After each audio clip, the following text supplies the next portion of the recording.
I am Dr. David Burns. I am an associate professor of surgery here at the University of Rochester Medical Center, and I work primarily at Highland Hospital in general surgery.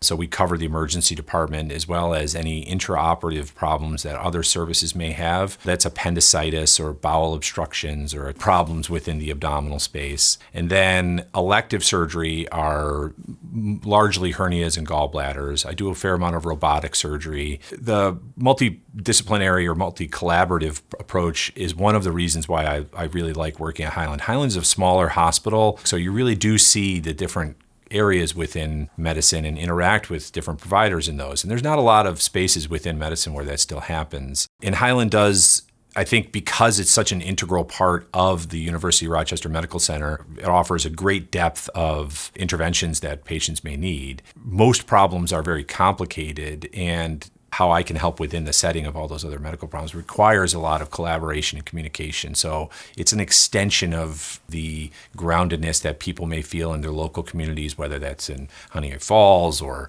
Wellsville or even somewhere closer in Brighton or downtown Rochester. They feel like this is an extension of their local community. My role within that setting is to act as a guide and someone who is going to be there for the individual patient and provide them with the answers that they need and that you can resonate with, that you understand inherently will have your best interest at heart.